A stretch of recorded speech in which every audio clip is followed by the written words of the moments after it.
I'm from a creative background, an art background, and moved into a kind of hybrid between art and design.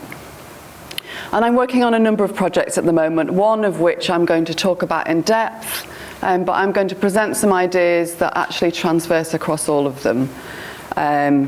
Just as a quick name check, I've moved into, from a sort of participatory digital cultural practice, so from supporting creative endeavour through technology, tech for good, tech will save us, all this kind of thing, into a kind of almost like a hybrid citizen science type of practice. I'm working actually with the James Hutton Institute, and Kate didn't mention this, on a very large scale project called the GROW Observatory that's doing the job of trying to gather an EU-wide soil moisture map by giving citizens low-cost sensors and enabling them to use the data that's produced in their own practices for growing, and also to help scientists understand and use that data for things like ground truthing Sentinel-1 satellites. I'm not going to talk about that today, but I thought I'd create the connection between the Hutton and a project that I'm working on. I'm going to start first of all by talking about design. We've talked about art and design a little bit, but design in its shifting context, the definition and application of design now is changing. It's not about the practice of giving form to objects and to graphics. Design now situates itself also in describing the processes for problem solving and new approaches to understanding complexity. It's a human-centered process where, if you want to say the user, if we want to use that word, is placed in the center, and design is about making the connection between people and the designed world. So designers often call, or often have in their mantra, this kind of this practical means of leaving the world in a better place, better than we've found it, and we often ask ourselves, not how can we do that, but how can we actually be that? So, the Anthropocene, and this is an artist's project actually. I thought we've talked about the Anthropocene, but I wanted to bring it back to me actually. If accepted in 1950, all of my life I'll have lived in the Anthropocene, and so will my parents have lived the majority of their lives. That means I've developed entrenched personal habits and behaviours and attitudes that are probably quite difficult to overcome because I'm in the system as well. And I want to talk a little bit about how we're trying to use design practice to move forward with that. I'm going to talk about the environment of framing the challenge that we're working with. There's been a study of 25 EU cities in terms of their environmental air pollution. PM, particulate matter, at a scale of 2.5, the level of 2.5, actually gets into our lungs and causes huge health problems. If inhaled, they cause serious health effects that can be long-lasting and cause early death. 30% of the EU population live with noise that's exceeding the healthy limit. Blood pressure rising, decreased capacity to learn, creativity, stress through lack of sleep, depression, etc., etc. Citizens around the world and cities are becoming increasingly aware of the environments that they're living in, but they often feel helpless to do anything about it. So I'm working on citizen monitoring experiments, participatory sensing, not citizen science, but participatory sensing, bringing participatory digital culture together with design and creativity to open up data, to assist and support people in driving change. So lots of new opportunities where technology is concerned. There are low-cost sensors emerging onto the market. Air quality egg is one of them. There are methods for beginning to go out and find out about your local environment. But really, it's not about tech for good. It's the kind of social needs, the events, and the capabilities of people to make sense and use that data in their lives. So of course, citizens monitoring the environment isn't a new thing. We have probably heard about the Christmas bird count. It's been running for 115 years. Over 70,000 volunteers observe every Christmas the bird species. But they don't take advantage of that data. This is an example of a contributory citizen science project. They gather the data, they give it to the scientists get some knowledge, they maybe do something about it, but the citizens are very passive in that process. The kinds of citizen science that we're moving and beyond actually are in co-created citizen science. There are 3 approaches. This is about the new stuff, actually. Co-created, bringing the co-design and the co-production of projects together. And we're working with fab labs and maker spaces, so where people come together to make things together. Making means owning. Making things together in cities to allow new urban sensing to be designed and released without being a part of a specific citizen science project or a large company's technology agenda. So co-creation presents, I think, this critical move from citizens being passive and contributing to citizens taking part in the scoping of issues, in the design of projects, in the question formation, in the building of setting up of tech and the planning of approach, in the goals and the futures and what they want to happen, in the gathering of data and the understanding of data, making themselves aware of what data can do, as well as making change.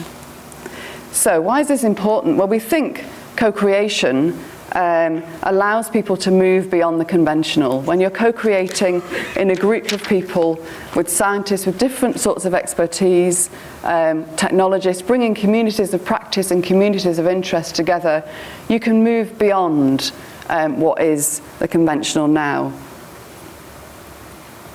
Sorry.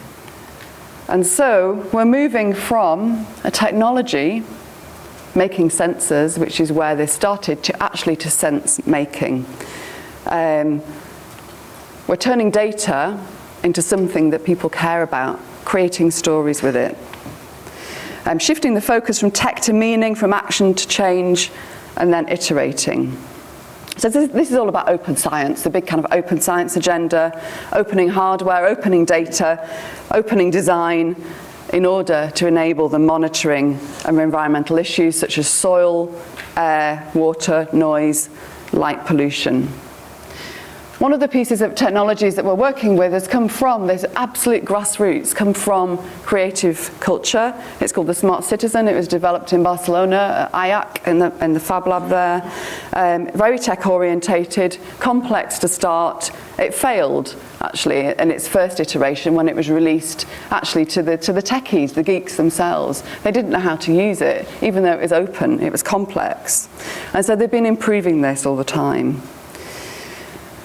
So we've employed it in a project called, I'm going to reveal now, do the big reveal now, Making Sense. This is my t-shirt. I've moved from researcher to activist. We're not only creating knowledge, we're creating action out there in the street. So we're using that data, contextualizing the data, creating artistic interventions in the city, and campaigning to gain attention. These are just some of the communities we've worked with across 3 cities, the city of Barcelona, Amsterdam, and Pristina in Kosovo, which have got some real issues. Pristina, terrible air pollution, terrible air quality, populations of young people, 60% unemployment, really critical problems there. Working with young people to help them understand what air quality means and how to go about changing that. And we've had some success in change in policy there. In Amsterdam, they're also looking at air quality, but air quality in the big city where people living next to six-lane roads in the centre of the city, where traffic lights mean that cars are stationary outside somebody's bedroom window and they're suffering health complaints. Communities there have been campaigning for a number of time, but without success, actually. They're just campaigning. The government's not listening to them, even in the super democratic, wonderful place that Amsterdam is. And so we're working with them. In Barcelona, one community is living in the Plaza del Sol, which is a beautiful square, the Square of the Sun. Unfortunately, that means that lots of people want to go there at night and drink and have a great time, which is wonderful. But it means that the noise levels of 80 to 85 decibels up until about 3 o'clock in the morning, the residents in that square are getting absolutely no sleep at all, and it's causing huge problems for them. So, what are we doing about it? Well, we've devised a strategy to work with citizens that goes through a number of stages, and I just wanted to show you that now. All of this is a kind of co-created process where we're bringing, first of all, working with actually critical issues that exist in places where we can bring citizens, sometimes scientists, sometimes we leave the real experts out of the equation until we've worked with the citizens to map the local issues, to identify and onboard the right people. Sometimes it's good actually to leave the municipality out of the room until the community and the trust has been built. We've then gone about planning and preparing and positioning campaigns and goals, and we often use a lot of design practice in order to do that. So having face-to-face workshops where we're actually mapping a day in the life of somebody very visually, looking at the pain points, looking at when they're woken up in the night and what sound wakes them up. Thinking about when that traffic is stationary for long amounts of time outside their window, and producing maps of what happens in their daily life, bringing it back to the person, and then planning what kind of future would they like to see. What happens or what might happen if that looked better, and what might be the possible causes. So the citizens themselves come up with questions and hypotheses about what might happen. And then we go about training people to use low-cost sensors, positioning them correctly to try and answer some of their questions, and gathering and sharing data. But data from sensors actually isn't enough, because the data means nothing. You need to contextualize it. So we're doing things like gathering community-level indicators where people can record what kinds of and contextualize the sounds that they're hearing, the smog that they're seeing, the health effects, the increase in purchase of various drugs, etc., in their area, begin to contextualize what that means to provide further evidence. We're then discovering and sharing the data, so we're opening up that data so the citizens themselves get a hold of that data and become data aware. They understand what that data means. They understand also how the municipalities work, what kind of evidence they need. And then we create stories and interventions, and the interventions have been extremely successful, from creating a huge light sound monitor in the Plaza del Sol that goes to red when the noise reaches above a certain level, and so it's very beautiful to look at, but actually it's telling people about the noise that they're generating to the square, to silent discos, to planting, to all kinds of things that are happening in that environment, and it's extremely exciting. I'd encourage you to go onto YouTube and look for Making Sense EU, and you'll find a huge amount of videos and all sorts of things that you can kind of look at those sorts of interventions.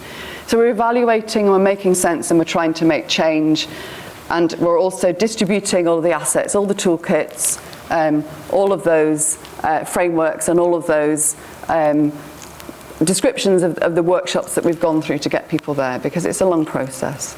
So this is a sensing process. If we go back, you can see 1, 2, 3, 4, 5, 6, 7, 8, 9. And the central part of that is a very visible public-facing process. It's surrounded by these key principles of openness, co-creation, empowerment, and change-making. And so if we look down the funnel, it looks like this. That's how we're developing a kind of visual way of describing what we're doing. If I think about emergent themes and what we're seeing, these are the themes actually that we've started to look at, the insights that we're gathering from these sensor pilots. Where active citizens and users are becoming designers and producers, working in partnership with stakeholders. We're building capacity, understanding that sustainable transformation requires trust. It's built through communication, through culture, through artistic intervention, through participation. We're building infrastructure, we're infrastructuring people, enabling platforms, using enabling open platforms, not closed and owned by large tech companies. So it's kind of a purposeful devising of structures and platforms to support participation, to keep it open and focus on trust. Long-term action to maintain and develop things as well. We're working very much at a community scale, but replicating. So we're going deep at a community scale with the issues, but we're harnessing collective power of the community. Fab Labs and makerspaces exist in cities across the world, actually now.